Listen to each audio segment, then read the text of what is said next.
नमस्कार दर्शक बंधु आपण समस्त को ओडिशा तंत्रज्ञान को हार्दिक स्वागत।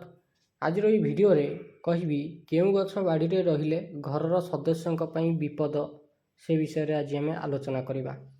अनेक गछ रही जहाँ लगेले स्थानर वास्तु दोष शेष हुए, पुणी किछि एभली गछ मध्य अछि जहाँ घर आखपाखे थिबा द्वारा घरर अमंगल हेबा सह घरे रहुतिबा समस्त सदस्यंकर मध्य अमंगल हुए।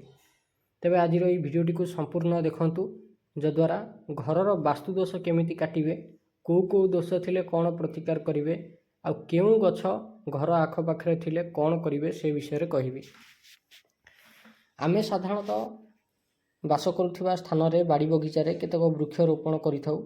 प्रत्येक बाड़ी रे गछ रहिबा मध्य ठीक उचित, कम से कम से आमर ऑक्सीजन लेवल टाको मेंटेन रखे। प्रत्येक वृक्षर अवस्थिति बासगृह उपर तार भल बा मंद प्रभाव पकई थाए। ज्ञात अथवा अज्ञातवशतः आमे लगेइथिबा गछ गुड़िक कि प्रकार प्रभाव वास्तुगृह उपर पकांती से विषय रे आमर एते ध्यान धारणा न थाए। फलतः केतेक क्षेत्र रे अनुपयोगी गछ गुड़िक मध्य आमे बगीचा रे लगेइ दैथाउ, जार कुप्रभाव भोगिबाकू पड़ी पारे। तेणु आजिर ई वीडियो रे कहबी कौ गछ लगेइबा द्वारा भल फल मिलिबा, कौ गछ लगेइबा उचित एवं कौ गछ न लगेइबा उचित, एवं ता सह किछि वास्तुजनित प्रतिकार मध्य कहबी। ज्योतिष दीपिका नाम रे गोटे ग्रंथ अछि, सेथरा लेखा हेछि पुण्य श्रीफल नारिकेल लवली जाम्बीर कंटा फला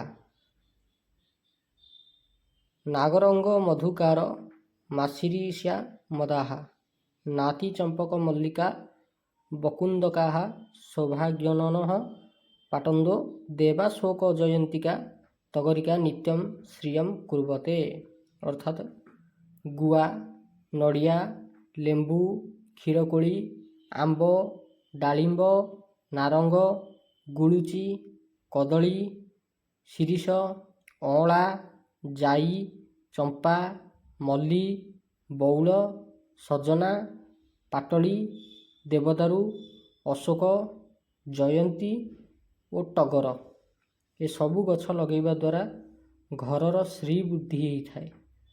से घरे जेते लोक रहंती सेमानंकर श्री वृद्धि हुए, अर्थात तांकर व्यवसायर रास्ता खोले, रोजगार रास्ता खोले, से माने श्री संपन्न हुअंती, तांको घर को धन आगमन हुए।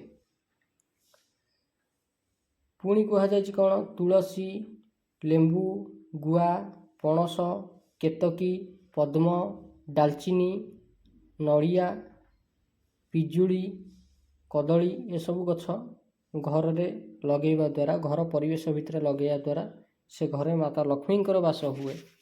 एटा शास्त्रीय प्रमाण। तेणु वृक्षर महात्म्य केते अधिक आपण एइथिरु जानि पारथिबे। बासगृहर पूर्व दिगरे बर गछ थिले कामना सिद्धि होइथाए। घरर दक्षिण दिगरे डिमिरी गछ थिले, पश्चिम दिगरे ओस्त गछ थिले एवं उत्तर दिगरे जड़ी गछ थिले से घर पाइका मंगलप्रद हुए। किंतु ए समस्त वृक्ष विपरीत दिगरे थिले अमंगल करैथांती।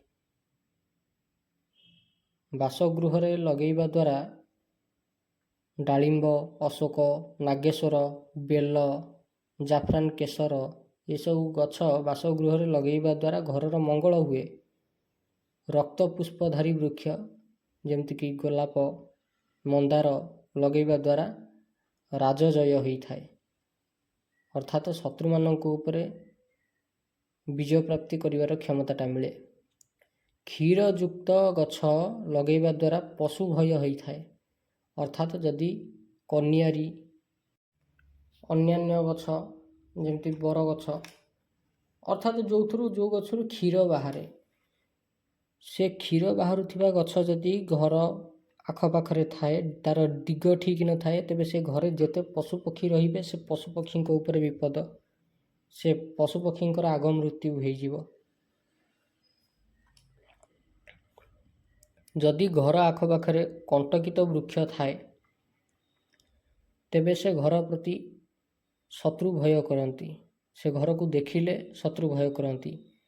ଶିମିଳି ଗଛ ଘରେ ଲଗେଇବେ ନାହିଁ କିମ୍ବା ନିଜ ବାରିରେ ଲଗେଇବେ ନାହିଁ। ଶିମିଳି ଗଛ ଯଦି ଆପଣ ନିଜ ବାରିରେ ଲଗାନ୍ତି ତେବେ ଗୃହ ବିଚ୍ଛେଦ ହୁଏ।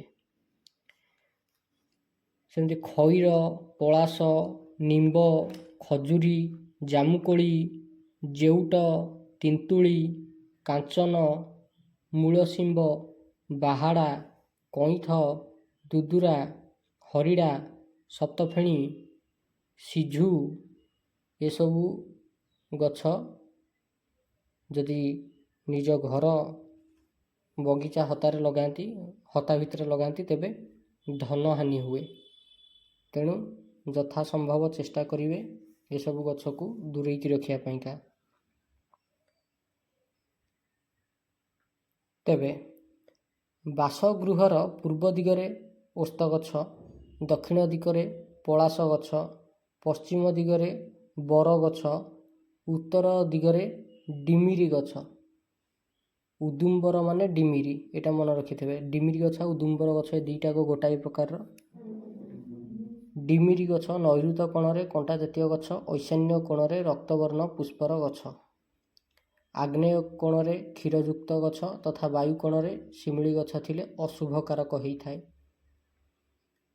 ନୀଳବୃକ୍ଷ, ପଳାଶ, ତିନ୍ତୁଳି, କାଞ୍ଚନ, କଇଥ, କଦମ୍ବ, ବଣମଲ୍ଲି, ମାଳତୀ, କୁନ୍ଦ, ନିମ୍ବ, ନଡ଼ା, ଦୁଦୁରା, ରସୁଣ, ଧଳା ଅପରାଜିତା, ଶିଶୁ, ଖଇର ଏହିସବୁ ଗଛ ଘର ପରିସର ଭିତରେ ଥିଲେ ମଧ୍ୟ ଅଶୁଭକାରକ ହୋଇଥାନ୍ତି। ଅର୍ଥାତ୍ ଘରର ଅତି ପାଖରେ ଗଛ ଗୁଡ଼ାକ ଲଗେଇବେ ନାହିଁ।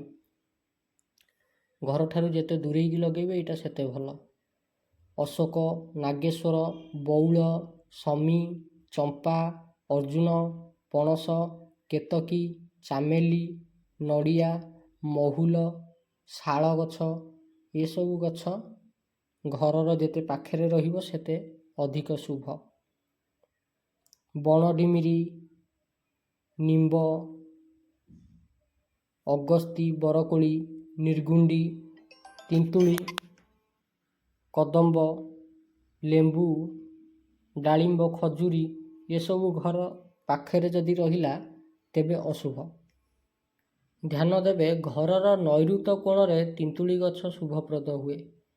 ଦକ୍ଷିଣ ନୈଋତ ସଂଯୁକ୍ତ କୋଣରେ କଦମ୍ବ, ଜାମୁକୋଳି ଗଛ ଲଗେଇବା ଦ୍ୱାରା ଶୁଭ ହୁଏ। ପଶ୍ଚିମ ଦିଗରେ ବଟ ବୃକ୍ଷ ରହିଲେ ବା ବର ଗଛ ରହିଲେ ରାଜପୀଡ଼ା ଭୋଗ କରିବାକୁ ପଡ଼େ, ସ୍ତ୍ରୀ ନାଶ ହୁଏ, କୁଳ ନାଶ କରାଇଥାଏ। ପଶ୍ଚିମ ଦିଗରେ ଆମ୍ବ ଗଛ, କପିତ୍ଥ ଗଛ, ଅଗସ୍ତି ଗଛ ତଥା ନିର୍ଗୁଣ୍ଡି ଗଛ ଧନ ନାଶକାରକ ହୋଇଥାଏ। କିନ୍ତୁ ପଶ୍ଚିମ ଦିଗସ୍ଥ ଓସ୍ତ ଗଛ ଶୁଭଦାୟକ। ବାୟବ୍ୟ କୋଣରେ ବେଲ ଗଛ ରହିଲେ ଘରର ଶ୍ରୀ ବୃଦ୍ଧି ହୋଇଥାଏ। ଉତ୍ତର ଦିଗରେ ଡିମିରି ଗଛ ରହିଲେ ନେତ୍ର ରୋଗ ହୁଏ ତଥା ଶ୍ରୀ ହାନି ହୁଏ। ଈଶାନ୍ୟ କୋଣରେ ଅଁଳା ଗଛ ରହିଲେ ସେ ଘରେ ରୋଗ ପ୍ରବେଶ କରିପାରେ ନାହିଁ କିମ୍ବା କୌଣସି କ୍ରୂର ଗ୍ରହଙ୍କର ଦୃଷ୍ଟି ସେ ଘରକୁ ପଡ଼େ ନାହିଁ। ଈଶାନ୍ୟ ପୂର୍ବ ସଂଯୁକ୍ତ କୋଣରେ ଆମ୍ବ ପଣସ ଗଛ ଶୁଭଦାୟକ। ଗୃହ ସାମ୍ନାରେ କଣ୍ଟାଯୁକ୍ତ ଗଛ, କ୍ଷୀର ଯୁକ୍ତ ଗଛ ତଥା ଫଳଯୁକ୍ତ ଗଛ ଥିଲେ ସ୍ତ୍ରୀ ଆଉ ସନ୍ତାନ ହାନି ହୋଇଥାଏ। ଯଦି এই ବୃକ୍ଷ କଟାଯିବ ସମ୍ଭବ ନୁହେଁ ତେବେ ଏ ଦୋଷର ବିନାଶ ନିମିତ୍ତ ତା ନିକଟରେ ଶୁଭ ବୃକ୍ଷ ରୋପଣ କରିବା ଅତି ଜରୁରୀ। ମୁଖ୍ୟତଃ କଣ୍ଟାଯୁକ୍ତ ଗଛ ଶତ୍ରୁ ଭୟ ପ୍ରଦାନ କରେ, କ୍ଷୀରଯୁକ୍ତ ଗଛ ଧନ ନାଶ କରେ, ପାଳଚକ୍ର ବୃକ୍ଷ ସନ୍ତାନ ନାଶ କରାଇଥାଏ। ଏସବୁ ବୃକ୍ଷର କାଠ ମଧ୍ୟ ଗୃହ କାର୍ଯ୍ୟରେ ଲଗାଇବା ଅନୁଚିତ। ଏ ସମ୍ପର୍କରେ ମଧ୍ୟ ବୃହତ ସଂହିତାରେ କିଛି ଶ୍ଲୋକ ଦେଖିବାକୁ ମିଳେ। ଯେମିତିକି ଗୋଟେ ଉଦାହରଣ ଦେଉଛି, ଆସନ୍ନାଃ କଣ୍ଟକୀନୋ ରିପୁଲୟଦାଃ କ୍ଷୀରିଣୋ ଅର୍ଥନାଶାୟ ଫଳିନଃ ପ୍ରକାକ୍ଷୟ କରା ଦାରୁଣ୍ୟପି ବର୍ଗୀୟଦେଶାମ୍ ବଦରୀ କଦଳୀ ଚୈବ ଦାଳିନୀ ବୀଜପୁରିକା ପ୍ରରୋହନ୍ତି ଗୃହେ ଯତ୍ର ତଦ୍ଗୃହଂ ନ ପ୍ରରୋହତି। ଯେଉଁ ଘରର ପରିସରରେ ବରକୋଳି, କଦଳୀ, ଡାଳିମ୍ବ, ଲେମ୍ବୁ, ଟଭା ଆଦି ଗଛ ଥାଏ ସେ ଘରେ କେବେ ମଧ୍ୟ ଶ୍ରୀବୃଦ୍ଧି ହେଇନଥାଏ। ଯେଉଁ ଘର ପରିସରରେ ଓସ୍ତ, କଦମ୍ବ, କଦଳୀ, ଲେମ୍ବୁ, କଞ୍ଚାଲଙ୍କା ଆଦି ରହିଥାଏ ସେ ଘର ବ୍ୟକ୍ତିଙ୍କର ବଂଶ ବୃଦ୍ଧି ହେଇନଥାଏ। ଘର ପରିସର ମଧ୍ୟରେ ଲଗେଇଥିବା ତୁଳସୀ ଗଛ ମନୁଷ୍ୟମାନଙ୍କ ପାଇଁ କଲ୍ୟାଣକାରିଣୀ, ଧନପୁତ୍ର ପ୍ରଦାୟିନୀ, ପୁଣ୍ୟ ପ୍ରଦାୟିନୀ ତଥା ହରିଭକ୍ତି ପ୍ରଦାୟିନୀ ହେଇଥାଏ। ପ୍ରତ୍ୟହ ପ୍ରାତଃ ତୁଳସୀ ଗଛକୁ ଦର୍ଶନ କଲେ ସୁବର୍ଣ୍ଣ ଦାନର ଫଳ ପ୍ରାପ୍ତ ହେଇଥାଏ। ବ୍ରହ୍ମବୈବର୍ତ ପୁରାଣର ଶ୍ରୀକୃଷ୍ଣ ଖଣ୍ଡରେ ଲେଖା ହେଇଛି। କ'ଣ ଲେଖା ହେଇଛି? ତୁଳସୀ ଗଛ ପ୍ରତ୍ୟେକ ଦିନ ସକାଳୁ ଉଠିକି ଯିଏ ଦର୍ଶନ କରେ ତାକୁ ସୁବର୍ଣ୍ଣ ଦାନର ଫଳ ପ୍ରାପ୍ତି ହୋଇଥାଏ। ଘର ପରିସର ମଧ୍ୟରେ ଦକ୍ଷିଣ ଦିଗକୁ ତୁଳସୀ ରୋପଣ କରିବା ଅନୁଚିତ, କାରଣ ଏହାଦ୍ୱାରା ଯମ ଯାତନା ଭୋଗ କରିବାକୁ ପଡ଼େ। ମାଳତୀ ଗଛ, ସଲି ଗଛ, କପା ଗଛ, ତେନ୍ତୁଳି ଗଛ, ଅପରାଜିତା ଗଛ ଯେଉଁ ବ୍ୟକ୍ତି ବାସ୍ତୁଭୂମିରେ ଲଗାଇଥାଏ ସେ ଶସ୍ତ୍ରାଘାତ ହେତୁ ମୃତ୍ୟୁବରଣ କରିଥାଏ। ଯେଉଁ ବ୍ୟକ୍ତି ବାସଗୃହର ପୂର୍ବ, ଉତ୍ତର, ପଶ୍ଚିମ, ଈଶାନ୍ୟ ପାଖକୁ ବଗିଚା କରିଥାଏ ସେ ସର୍ବଦା ମାତା ଗାୟତ୍ରୀଙ୍କର ଆଶୀଷ ପାଇବା ସହ ଯଜ୍ଞକର୍ତ୍ତା ଓ ଦାନୀ ରୂପରେ ପରିଗଣିତ ହୁଏ। କିନ୍ତୁ ଯେଉଁ ବ୍ୟକ୍ତି ଆଗ୍ନେୟ, ଦକ୍ଷିଣ, ନୈಋତ ଓ ବାୟବ୍ୟ ପାଖକୁ ବନ କିମ୍ବା ବଗିଚା କରିଥାଏ ତାର ଧନ, ସନ୍ତାନ ହାନି ସହିତ ପରଲୋକରେ ଅପକୀର୍ତ୍ତି ପ୍ରାପ୍ତି ହୋଇଥାଏ। ସେ ଜାତିଭ୍ରଷ୍ଟ ହୁଏ, ଦୁରାଚାରୀ ହୁଏ ତଥା ଶୀଘ୍ର ମୃତ୍ୟୁ ମୁଖରେ ପଡ଼ିଥାଏ। ଯଦି ଘରର ପାଖାପାଖି ଅଶୁଭ ଗଛ ରହିଛି ତାହା କାଟିଦେବା ଉଚିତ। ତେବେ ଆଶା କରୁଛି ଆଜିର ଭିଡ଼ିଓଟି ଆପଣଙ୍କୁ ଭଲ ଲାଗିଥିବ। ଯଦି ଭିଡ଼ିଓଟି ଭଲ ଲାଗିଛି ଏଇଭଳି ଭିଡ଼ିଓ ଦେଖିବା ପାଇଁ ଆପଣ ଆମ ଚ୍ୟାନେଲ ଓଡ଼ିଶା ତନ୍ତ୍ରଜ୍ଞାନକୁ ସବସ୍କ୍ରାଇବ୍ କରନ୍ତୁ। ବର୍ତ୍ତମାନ ଆପଣଙ୍କୁ କିଛି ବାସ୍ତୁ ଟିପ୍ସ କହିଦେଉଛି। ଯେତେବେଳେ ବି ଘରର ମୁଖ୍ୟ ଦ୍ୱାର ତିଆରି କରିବେ ସେତେବେଳେ ଘରର ମୁଖ୍ୟ ଦ୍ୱାର ଉତ୍ତର ଦିଗ ନଚେତ ପୂର୍ବ ଦିଗକୁ ହେବା ଉଚିତ। ଦକ୍ଷିଣ ମୁଖା ଘରେ ସବୁବେଳେ ମେଡ଼ିସିନ ଆସୁଥାଏ। ସେ ଘରର ସମସ୍ତ ସଦସ୍ୟଙ୍କର ରୋଗ ଲାଗିକି ରହେ। ସେ ଘରୁ କଦାପି ରୋଗ ଛାଡ଼ିକିରି ଯାଏନି। ତେଣୁ ଏହାର ପ୍ରତିକାର ସ୍ୱରୂପ ଗୋଟେ ଦକ୍ଷିଣ ଦିଗର ଉପର ପାର୍ଶ୍ୱରେ ପ୍ରପର ସିନ୍ଦୁର, କେଶର, ଚନ୍ଦନ, କର୍ପୂର, ସିନ୍ଦୁର, କେଶର, କର୍ପୂର, ଚନ୍ଦନ ୟାକୁ ମିଶେଇକିରି ସ୍ୱସ୍ତିକ ଆଙ୍କିବେ। ଆଉ ଗୋଟେ ଟିପ୍ସ କହୁଛି, ଯେତେବେଳେ ଘରର ରଙ୍ଗ ସିଲେକ୍ସନ୍ କରୁଛନ୍ତି ସବୁବେଳେ ଲାଇଟ୍ କଲର୍କୁ ୟୁଜ୍ କରିବା ପାଇଁକା ଟ୍ରାଏ କରିବେ।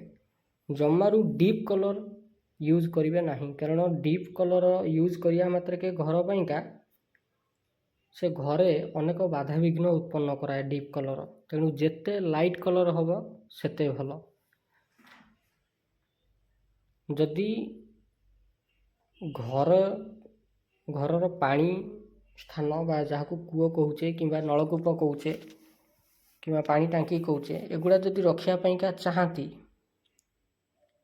ତେବେ ନିହାତି ଆପଣ ଉତ୍ତର ପୂର୍ବ ଦିଗରେ ରଖନ୍ତୁ, ଏଇଟା ଶୁଭ ହେବ।